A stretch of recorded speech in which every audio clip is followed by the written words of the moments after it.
शांत कीजिए मन को। भस्त्रिका के बाद शांत भाव से दीर्घ श्वसन कीजिए, यह अत्यंत आवश्यक है। यदि भस्त्रिका के बाद तुरंत हंसेंगे, बातचीत करेंगे आपस में, तो उससे नुकसान होगा, क्योंकि यह मस्तिष्क की कोशिकाओं को उत्तेजित किया है। शांत कीजिए, धीमे धीमे श्वास भरिए और छोड़िए। और अब हम करेंगे भ्रामरी प्राणायाम। भ्रामरी का अभ्यास अत्यंत आनंददायी होता है, किंतु ध्यान रहे अभ्यास करते समय आनंद का प्रकटीकरण नहीं करना है, बात नहीं करनी, हंसना नहीं है, गंभीरता से इसे करना है। भ्रामरी प्राणायाम के लिए हम मुद्रा को लेते हैं, हमारे अंगूठों को कान में रखिए, कानों के अंदर षणमुखी मुद्रा या सुनमुखी मुद्रा इसे कहते हैं। उंगलियों को क्रमशः अपने भौहों के ऊपर और नासिका के पास, सबसे छोटी उंगली होठों के ऊपर, बीच की 2 उंगलियां नासिका के पास, दबाए नहीं, बंद नहीं करे, हल्के से रखिए। गहरी श्वास को भीतर भरिए और नाक से ही श्वास को छोड़ते हुए मादा भ्रमर के गूंजन के समान ध्वनि निकालनी है।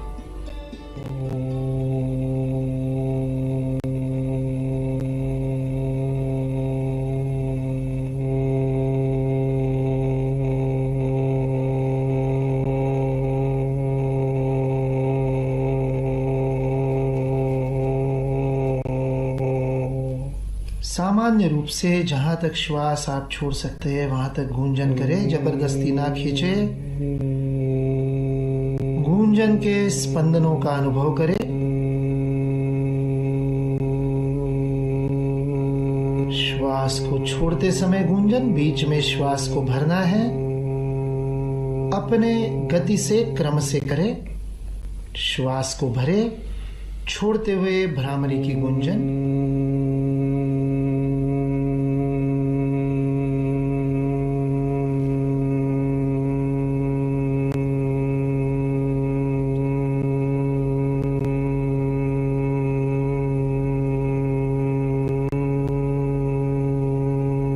प्रारंभ में इस भ्रामरी प्राणायाम को 3 से 10 बार तक कर सकते हैं।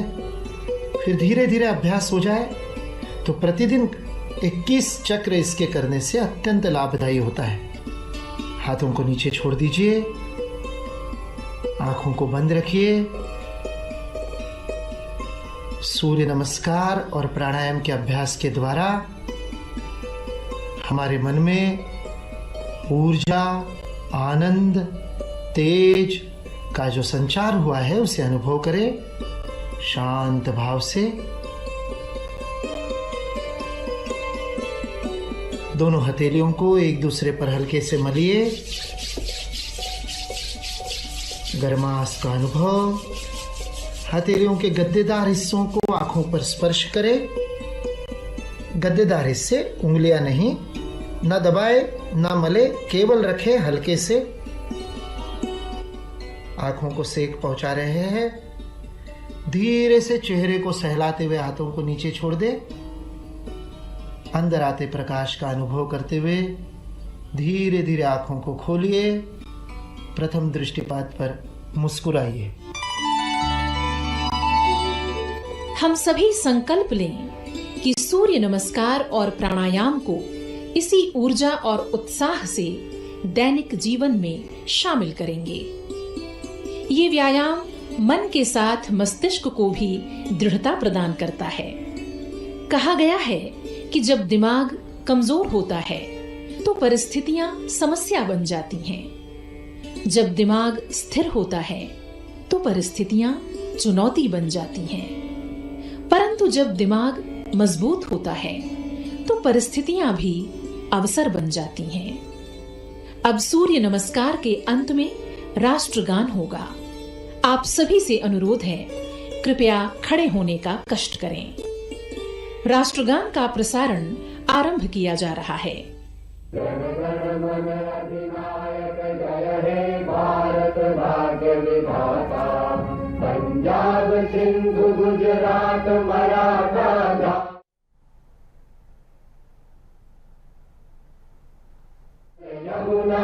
संग उच्छल जल तरंग तब शुभ नामे जागे तब शुभ आशीष मांगे गाहे तब जय गाथा जन गण मंगलदायक जय हे भारत भाग्य विधाता जय हे जय हे जय हे जय जय जय जय हे।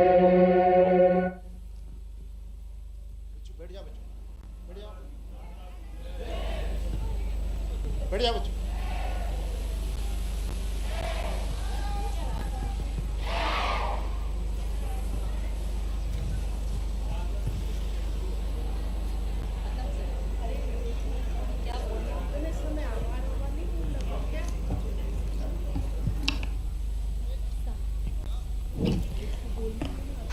सामूहिक सूर्य नमस्कार कार्यक्रम यही समाप्त होता है।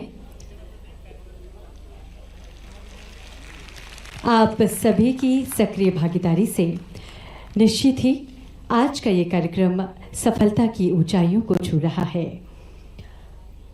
मध्य प्रदेश के माननीय मुख्यमंत्री डॉक्टर मोहन यादव जी की गरिमामय उपस्थिति आज के कार्यक्रम में थी। माननीय मुख्यमंत्री जी का हम बहुत बहुत आभार व्यक्त करते हैं, बहुत बहुत धन्यवाद व्यक्त करते हैं। इसके साथ ही हमारे सभी मंत्रीगणों का भी हम बहुत बहुत धन्यवाद ज्ञापित करते हैं, आभार व्यक्त करते हैं।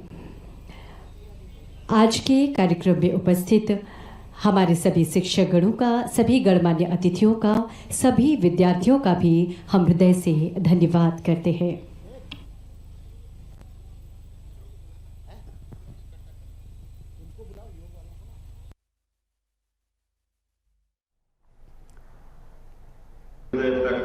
सच में ये कल्पना ही बहुत सुंदर है और इस भावना के आधार पर प्रदेश भर से अलग अलग युवाओं को ला करके जोड़ करके हमारे गांव के अंदर वास्तव में यशस्वी प्रधानमंत्री श्रीमान नरेंद्र मोदी जी के नेतृत्व में देश करवट बदल रहा है। अतीत के काल में हमारे देश के अंदर आजादी के बाद जिन जिन चीजों पे गर्व हो सकता था, जिन जिन चीजों के माध्यम से देश की दुनिया भर में एक अलग छवि बनती, हमारी क्षमता, योग्यता और प्रतिभा से देश की अलग प्रकार की अवस्था आती, लेकिन अतीत के घटनाक्रम में इसको अवॉइड करने का प्रयास किया और उसका दुष्परिणाम देश ने भोगा। हमारे अलावा भी देश में और कई देश थे जो देश की आजादी के आसपास ही आजाद हुए, लेकिन आजादी के संघर्ष में सर्वाधिक रूप से ये युवा दिवस भी है। इसलिए मैं स्मरण करना चाहूंगा कि हमारे देश के अंदर देश की आजादी के लिए युवाओं ने मदन लाल धिंगरा, कहां जलियांवाला कांड हुआ और उसका बदला लेने के लिए इंग्लैंड तक जाकर के उन्होंने उस संघर्ष का वध करके अपना प्रतिकार दिया। स्वामी विवेकानंद की प्रेरणा से ही देश के कई युवाओं ने, नेताजी सुभाष चंद्र बोस आईसीएस की परीक्षा पास करके उसको लात मार करके देश की आजादी के लिए अपना स्वयं पूरा जीवन देश में लगाया। भगत सिंह, चंद्रशेखर आजाद और तमाम वो युवा क्रांतिकारी 1857 से लेकर के 1947 तक के और उसके पहले अतीत के कालक्रम में मुझे इस बात की कष्ट भी है, परेशानी भी है और आप भी महसूस करेंगे। आधुनिक संचार साधनों का लाभ लेकर के कहां तो ये होना चाहिए था कि 47 में देश आजाद होता, ऐसे में हमारे सभी युवाओं सहित उस संघर्ष के काल की फिल्में बनती, उसको जनता के सामने लाते, लोक रंजन के माध्यम से देश भर में देशभक्ति का माहौल बनता। लेकिन दुर्भाग्य से आजादी के बाद पंडित जवाहरलाल नेहरू ने केवल अपने ढंग से, जिस ढंग से देश के अंदर अतीत को भुलाने का पाप किया, बड़ा कठिन दौर था, लेकिन अतीत के अंदर जिन युवाओं ने योगदान दिया उनके लिए कोई उल्लेखनीय अलग प्रकार का माहौल नहीं बनाया गया। वो तो भला हो मनोज कुमार का, जिसने उपकार, शहीद, क्रांति ऐसे कई प्रकार की फिल्में अपने बलबूते पे बना करके देश के अंदर एक देशभक्ति का माहौल बनाए रखा। और उसी के समानांतर आप देखो हमारा बगल का देश जापान परमाणु शक्ति के कारण अमेरिका के बम विस्फोट से उसका एक तरह से दोबारा जीवन हुआ। आज जापान कहां से कहां खड़ा हो गया। उस हमारे बाप का आजाद होने वाला इजराइल अपने देश के युवाओं के भरोसे दुनिया के सामने 3 सर्वाधिक शक्ति संपन्न देश जो अपने देश के विरोधियों से या आतंकवादियों से निपटने में उनके घर में जाकर मारने की हिम्मत रखते हैं। ऐसा इजराइल देश भी हमारे सामने उदाहरण है। मुझे इस बात की प्रसन्नता है, ये तीसरा देश माननीय प्रधानमंत्री के नेतृत्व में भारत भी बना है जिसने अपने दुश्मनों से निपटने के लिए पाकिस्तान में उनको घर में घुस के मार कर हमारे देश का मान बढ़ाया, सम्मान बढ़ाया, आर्थिक रूप से ताकत संपन्न किया और वो सारे घटनाक्रम किए। इसीलिए गांव-गांव के अंदर ग्रामोदय से अभ्युदय तक हम केवल सड़क, बिजली, पानी, इंफ्रास्ट्रक्चर के लिए नहीं, देश के स्वाभिमान के लिए, देश की सांस्कृतिक विरासत पे गर्व करने के प्रत्येक अवसर को सामने रख करके हमारा जीवन आदर्श बने, जीवन के साथ भारत की विरासत को दुनिया के रूप में स्थापित करें, दुनिया के सामने उसको ले जाएं। इसलिए आज मैं इसको भी स्मरण करना चाहूंगा, माननीय प्रधानमंत्री ने कितने प्रकार से काम किए और अभी तक लगातार कर रहे हैं। एक तरफ वो सभी युवाओं के लिए उनका जीवन बेहतर बने तो सभी नवाचार करते हैं, उसमें भी काम कर रहे हैं। और विरासत के मामले में 1947 में देश आजाद हुआ, सोमनाथ के मंदिर को ध्वस्त करने के प्रयास 1000 साल पहले हुए थे, लेकिन सरदार वल्लभ भाई पटेल के माध्यम से सोमनाथ का मंदिर हमारे 12 ज्योतिर्लिंग में सर्वाधिक आदर का मंदिर आज वो चट्टान की तरह सीना तान करके दुनिया के सामने मिटाने वाले मिट गए, लेकिन सोमनाथ की ध्वजा लेना नहीं है, वो आनंद तुमको दे रहे हैं। इसलिए उस सोमनाथ के घटनाओं को उनको देश न भूले, दुनिया के सामने वो बर्बरता वापस लाने के लिए ये कट्टरवादी मानसिकता के खिलाफ हमारी सर्व समाज को लिए साथ आगे बढ़ते जाना की भावना के आधार पर देश की अपनी अंदर की अच्छाइयों को सामने लाने के लिए आज मोदी जी सौराष्ट्र के अंदर 1 साल का पूरा कार्यक्रम सोमनाथ के आधार पर मनाने जा रहे हैं। ऐसे ही हमारे लिए सौभाग्य की बात, अयोध्या में भगवान श्री राम मुस्कुरा रहे हैं। ये हमारी विरासत से हमारे विकास की तरफ बढ़ने वाले कदम के उत्तम मापदंड है कि हम अतीत के गौरवशाली पक्ष में एक बहुसंख्यक समाज की भावनाओं का सम्मान कराते रहे, न्यायालय के निर्णय को लागू करा करके सरकार के अंदर लोकतंत्र की सच्ची भावना को पुनर्स्थापित करने का जो प्रयास माननीय मोदी जी के माध्यम से चल रहा है। जन अभियान परिषद शासन की और समाज के बीच की दूरी है, दोनों के बीच में काम करने का, समाज को भी प्रेरित करना और सरकार की योजनाओं के क्रियान्वयन में मदद करना। इसलिए उम्मीद करता हूं ये ग्रामोदय से अभ्युदय की भावना निश्चित रूप से बलवती होगी। मेरी अपनी ओर से आप सबको अभिनंदन, वंदन। थोड़ा विनम्रता के साथ, मेरी आज अत्यंत कठिनाई थी, माननीय अध्यक्ष जी, हमने ये निर्णय किया था कि हम अपने बिना ही आपका कार्यक्रम चलेगा, क्योंकि जन अभियान है तो चलना ही चाहिए और स्वामी विवेकानंद जी तो क्यों नहीं चलना चाहिए, लेकिन माननीय नागर जी का आग्रह था कि नहीं आपको जरूर आना चाहिए। इसलिए उनका आग्रह को कैसे ठुकरा सकते थे, थोड़ा समय देके जरूर आए, लेकिन आपका पूरा कार्यक्रम पूरे आनंद से बनेगा। जो जो तय है वो सब करना, हमारी तरफ से शुभकामना है, बधाई, बहुत बहुत धन्यवाद। भारत माता की जय।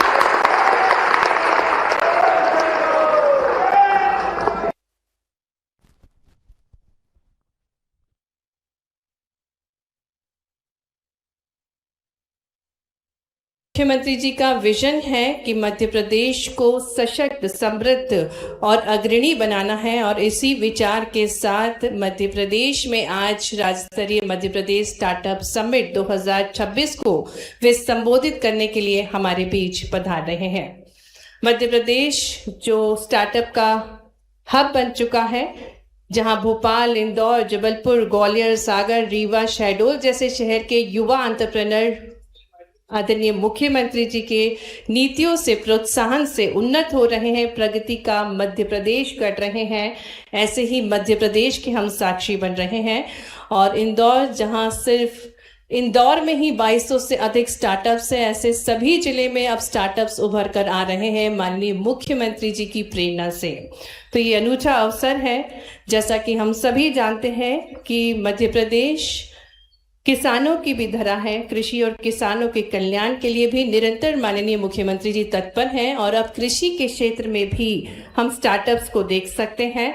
500 से अधिक agro and food processing startups किसानों के जीवन को नया आयाम दे रहे हैं। और ये हर्ष का विषय है कि आज मध्य प्रदेश में जो महिलाएं हैं वो निरंतर आत्मनिर्भर हो रही हैं। और जब स्टार्टअप्स की बात करते हैं तो लगभग 47% से अधिक महिलाएं हैं जो कि इन स्टार्टअप्स का नेतृत्व कर रही हैं। तो निरंतर नारी सशक्त बने, ये विचार भी माननीय मुख्यमंत्री जी का है। युवाओं के हौसले बुलंद हो, और खासकर जब पॉलिसीज की बात होती है तो स्टार्टअप पॉलिसी 2025 के तहत मध्य प्रदेश सरकार युवाओं को प्रोत्साहित कर रही है, उन्हें आर्थिक संबल प्रदान कर रही है। डायरेक्ट इंसेंटिव, डिजिटल क्लियरेंस, समयबद्ध स्वीकृति और पारदर्शी सिस्टम बनाकर सरकार ने युवाओं के सपनों को नए पंख देने का काम किया है। आज माननीय मुख्यमंत्री जी के नेतृत्व में मध्य प्रदेश निवेशकों और उद्यमियों की पहली पसंद बन चुका है। युवाओं का हुनर और सरकार का साथ मिलकर देश के दिल मध्य प्रदेश की धमनियों में विकास के प्राणवायु की अविरल प्रवाह प्रभावित कर रहा है और मध्य प्रदेश को विकसित। अभी आपको बता दें कि CM doctor Mohan Yadav Madhya Pradesh startup summit का शुभारंभ करने पहुंच रहे हैं। रविंद्र भवन में मौजूद हैं। आपको बता दें उन्होंने रविंद्र भवन में शिरकत की है, जहां पर स्टार्टअप समिट विश्व एक जिम्नाजियम है जहां हम स्वयं को मजबूत बनाते हैं, और ये सुविचार स्वामी विवेकानंद जी का है। इसी विचार के साथ माननीय मुख्यमंत्री जी का, माननीय एमएसएमई मंत्री जी का आज के समिट में हम हार्दिक स्वागत करते हैं। और जिस प्रकार से हमारे भारत की परंपरा है कि किसी भी शुभ कार्य की शुरुआत दीप को प्रज्वलित करके की जाती है, मैं विनम्रतापूर्ण आग्रह करती हूँ माननीय मुख्यमंत्री जी से, माननीय एमएसएमई मंत्री जी से, आदरणीय अतिथिगणों से कि मणि रूपी दीप को प्रज्वलित करके आज के इस समिट का शुभारंभ करने का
पुष्प का सुरभि कुंज थे स्वामी विवेकानंद जी।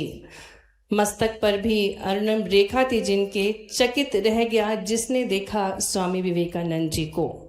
स्वामी विवेकानंद जी मानते थे कि युवा अगर सशक्त होंगे तो देश सशक्त होगा, और इसी विचार को आत्मसात करके माननीय प्रधानमंत्री जी ने स्टार्टअप इंडिया की शुरुआत की थी।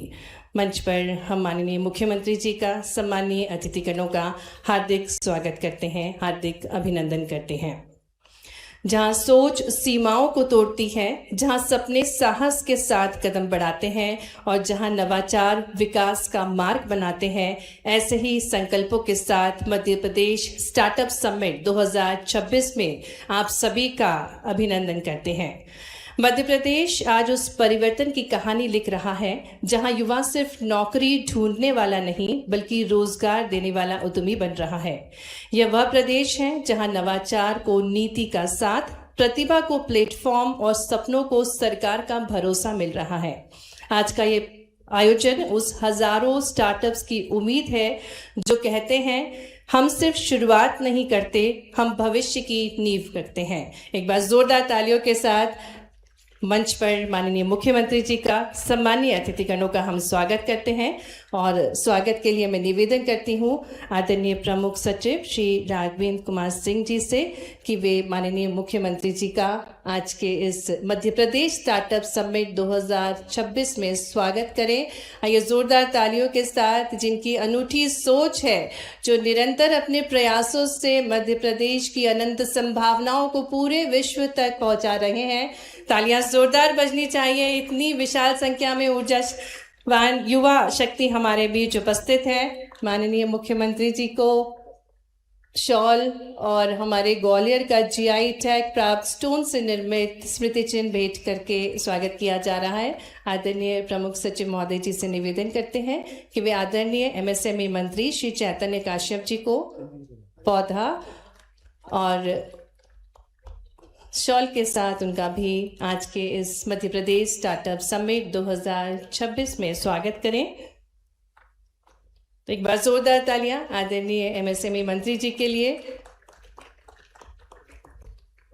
निवेदन करेंगे आदरणीय आयुक्त एमएसएमई श्री दिलीप कुमार जी से कि वे आदरणीय मुख्य सचिव श्री अनुराग जैन जी का अभिनंदन करें।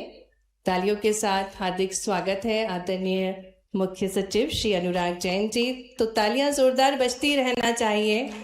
आज का दिवस बहुत महत्वपूर्ण है, युवाओं को समर्पित है आज का दिवस। प्रकृति का प्रतीक पौधा और साथ ही में बेहद खूबसूरत सा मेमेंटो। साथ ही में निवेदन करेंगे आयुक्त एमएसएमई श्री दिलीप कुमार जी से ही कि वे प्रमुख सचिव महोदय जी श्री राघवेंद्र सिंह जी का स्वागत करें। और आगे बढ़ते हुए मैं आग्रह करती हूँ, निवेदन करती हूँ प्रमुख सचिव एमएसएमई एवं DIP-IP श्री राघवेंद्र कुमार सिंह जी से कि वे स्वागत उद्बोधन देने का कष्ट करें।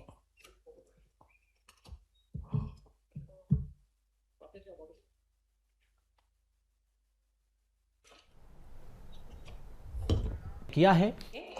ये बहुत ही महत्वपूर्ण MOUs हैं और एक और महत्वपूर्ण MOU स्टार्टअप मिडिल ईस्ट के लिए मैं आमंत्रित करती हूँ mister CB Sudhakaran, founder and CEO startup middle east से, जो कि मध्य पूर्व के देशों में स्टार्टअप्स को बाजार एवं निवेश के अवसर उपलब्ध करवाएगा।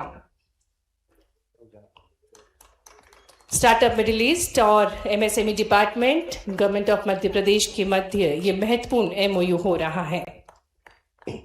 इसी श्रृंखला में काव स्टार्टअप लैब्स से Shri Vishnu Nagaraj, founder and CEO Kaav startup labs को मंच पर आमंत्रित करती हूं कि वे आए और MSME department government of Madhya Pradesh के बीच MOU करें, यूरोप के देशों में स्टार्टअप्स को बाजार एवं निवेश के अवसर उपलब्ध कराना, जिसका उद्देश्य है। बहुत बहुत धन्यवाद माननीय मुख्यमंत्री जी, आदरणीय अतिथिगण, देवियों सज्जनों, आज मध्य प्रदेश एक नई ऊर्जा के साथ आगे बढ़ रहा है और ये सब संभव हो पा रहा है माननीय मुख्यमंत्री जी के विजनरी एक्ट से, विजनरी प्रयासों से, जिनके प्रयासों में हमें आध्यात्मिक ज्ञान और आधुनिक विज्ञान का समागम देखने को मिलता है और ये समागम निर्णय नीतियों में भी हमें निरंतर देखने को मिल रहा है। जिन्होंने मध्य प्रदेश को विश्व पटल पर अखंड बनाने का संकल्प लिया हुआ है, वैदिक ज्ञान, स्वामी विवेकानंद जी जैसे महापुरुषों की सकारात्मक सोच, सम्राट विक्रमादित्य जैसी सुशासन और माननीय प्रधानमंत्री जी की ऊर्जा से हमारे मध्य प्रदेश का प्रतिनिधित्व करने वाले हमारे ऊर्जावान यशस्वी मुख्यमंत्री जी को आपकी जोरदार तालियों के साथ हम निवेदन करने जा रहे हैं, जो हमारे सपनों के मध्य प्रदेश का निर्माण कर रहे हैं, हर क्षेत्र में मध्य प्रदेश को अग्रणी बना रहे हैं और अपने विचारों से, अपनी विरासत को सहेजते हुए आधुनिक भारत के योग्य मध्य प्रदेश को बना रहे हैं। बस जोरदार तालियों के साथ हम आग्रह करते हैं यशस्वी मुख्यमंत्री जी से कि वे हम सभी को मार्गदर्शन प्रदान करने का कष्ट करें।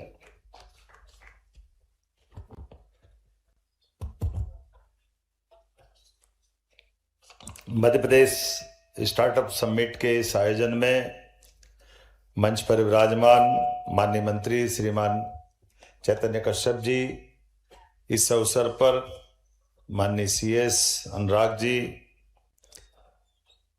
राघवेंद्र जी, हमारे सभी स्वनाम धन्य विनीत राय जी, अंकित अग्रवाल जी, डॉक्टर अंजू गुप्ता जी, अनुराग असाटी जी, अनुभव दुबे जी, सुश्री अदिति चौरसिया जी, डॉक्टर मयूर सेठी जी, महावीर प्रताप शर्मा जी, खुशवंत जैन जी, प्रदीप करमबेलकर जी, आनंद सकलेचा जी, डॉक्टर अभय सिन्हा जी, सुश्री अर्चना जहांगीरदार, दिलीप कृष्णन जी, सावन लड्डा जी, मनीष दबकरा जी, सुश्री शाना चौहान जी और इस सभागार में मौजूद सभी स्वनाम धन्य महत्वपूर्ण हस्तीगण, आप सबको नमस्कार कर रहा हूं, आपको प्रणाम कर रहा हूं, अभिनंदन कर रहा हूं। स्वामी विवेकानंद जयंती का शुभ अवसर और इस अवसर पर हमारी प्रतिभाओं के बलबूते पर देश और दुनिया में भारत का मान सम्मान बढ़ाने के लिए यशस्वी प्रधानमंत्री श्रीमान नरेंद्र मोदी जी के नेतृत्व में सभी प्रकार के स्टार्टअप को बढ़ावा देने के लिए जो समिट का आयोजन किया गया, मैं माननीय मंत्री चैतन्य कश्यप जी और हमारी सरकार के सभी लोगों को आपके साथ बधाई देता हूं। 2 दिन का ये हमारा एक तरह से मेला वाकई अद्भुत है और खास करके युवा साथियों के द्वारा इस समिट में जिस प्रकार से देश के दिल मध्य प्रदेश में अपनी प्रतिभाओं के प्रदर्शन का अवसर लेकर के ये गौरवान्वित करने का मौका दिया। झीलों की नगरी, वीरों की, महावीरों की अलग अलग प्रकार से मध्य प्रदेश के अतीत की गौरवशाली विरासत की लंबी श्रृंखला है। ऐसे स्थान पर आकर के मैं आज के इस अवसर पर उद्यमिता, व्यापार, नवाचार ये मध्य प्रदेश के संस्कार में है। मैं आप सबका पुनः स्वागत करता हूं, अभिनंदन करता हूं, आपको बधाई देता हूं। भारत में 6 करोड़ से अधिक एमएसएमई है जो देश की जीडीपी में लगभग 30% योगदान देते हैं, कुल निर्यात में 45% की हिस्सेदारी रखते हैं और यही कारण है कि यशस्वी प्रधानमंत्री श्रीमान नरेंद्र मोदी जी के नेतृत्व में भारत चौथी आर्थिक शक्ति बना है। मैं माननीय प्रधानमंत्री जी के माध्यम से आप सबको भी बधाई देता हूं। अपनी क्षमता, योग्यता के बलबूते पर आज भारत ने मुकाम हासिल किया। इसमें हम सब के साथ आप सबकी इस प्रकार की कुशाग्र बुद्धि वाले तमाम स्वनाम धन्य अलग अलग प्रकार के देश भर के सभी लोगों का योगदान है। मैं जब आपसे बात कर रहा हूं तो सच में मैं अतीत के वो कुछ घटनाक्रम भी याद करते देख रहा हूं। आपको अंदाजा होगा इस बात का, हमारे यहाँ एक बहुत बड़े वैज्ञानिक हुए सर जगदीश चंद्र बसु। उनका अपना नाम, उनके अपने काम और उनकी अपनी सोच। यद्यपि ये बात सही है कि सर जगदीश चंद्र बसु को हमारी अपनी पौधों की संवेदनशीलता के बलबूते पर उनको स्वयं को भी इसमें पुरस्कार मिला था कि हाँ, हमारे पौधों में भी प्राण होते हैं, पौधों के अंदर भी जान होती है और पौधे जहर को महसूस करके पीछे हटते हैं। और वो कैस्ट्रोग्राफी के माध्यम से वर्तमान के उस नए यंत्र के माध्यम से 10,000 गुना ज्यादा आवृत्ति से, क्योंकि पौधों की डेवलपमेंट बहुत स्लो होती है, आंखों के सामने पकड़ना मुश्किल जाता है, लेकिन कैस्ट्रोग्राफी के माध्यम से जगदीश चंद्र बसु जी ने इसको सिद्ध किया था। लेकिन केवल इतना ही नहीं था, इसके अलावा भी उनके माध्यम से 1895 में रेडियो तरंगों के लिए खास करके ये जो माइक्रोवेव का जो कलकत्ता के अंदर टाउन हॉल में उन्होंने डेमोन्स्ट्रेशन किया, बाद में मार्कोनी ने उसको अपने पास रखते हुए बाद में नोबेल पुरस्कार भी लिया। लेकिन ये मूल योगदान अगर किसी का था तो जगदीश चंद्र बसु जी का था। काल केवल इतना ही रहा कि अपने स्टार्टअप के आधार पर वो इस चीज को, उनकी जो अंतर था सोचने का, उसके कारण से हमारी प्रतिभा को हमारे लोगों ने, एक नहीं उनके किए गए काम को 2-2 लोगों ने, सेमीकंडक्टर के आविष्कार के माध्यम से भी अगर पुरस्कार मिला तो उसके जनक भी वही थे। लेकिन बड़े दुर्भाग्य के साथ कहना पड़ेगा, अतीत की इन घटनाओं के बाद भी, आजादी के बाद स्वतंत्र सत्ताओं ने इसमें नजरअंदाजी की। मुझे इस बात की प्रसन्नता है, माननीय प्रधानमंत्री जी के नेतृत्व में अब देश बदल रहा। जोरदार अभिनंदन माननीय नरेंद्र मोदी जी का करें। जिनके माध्यम से हमारे सभी प्रकार की रिसर्च को प्रोत्साहन देते हुए स्टार्टअप को प्रोत्साहन देने के लिए 2022 में मध्य प्रदेश में इंदौर से एक पोर्टल लॉन्च किया था इसी विभाग के माध्यम से। पहले हमारा विभाग भी इसके मामले में सरकार के लिए जो मूल काम थे वो अपने जन उपयोगी, जनहितैषी, लोक कल्याणकारी, जनहितैषी योजनाओं में, हितग्राही योजनाओं में काम करते थे। लेकिन बदलते दौर में इन सब की आवश्यकता है और कितना अच्छा लगता आज हम जब प्रदर्शनी का उद्घाटन करने गए और क्या क्या कैसे कैसे प्रकार के हमारे युवाओं ने स्टार्टअप दिए। अब बताओ, पान की दुकान पे पान खाने की जरूरत नहीं, इतना अच्छा स्टार्टअप तो मैं यही देखता हूँ। एक लौंग को लपेट के पान का सारा टेस्ट दे दिया, बोले लौंग खा लो तो पान खा लिया है। कितना बढ़िया आइटम, ये तो यही मिल सकता, कितना अच्छा तरीका। मैंने तो 2-3 लौंग जेब में लेके आया कि ये अच्छा घर वालों को भी खिला के दिखाऊंगा। ये हमारे बच्चों की कल्पनाशीलता की कितने अच्छे प्रमाण हैं। ऐसे एक नहीं कितने प्रकार से है। जब देख रहे थे कि हमने ये, हम तो सब परेशान है कि पर्यावरण में प्रदूषण के कारण से CSB और हम भी, वो एक स्टार्टअप में एक मशीन बनाई।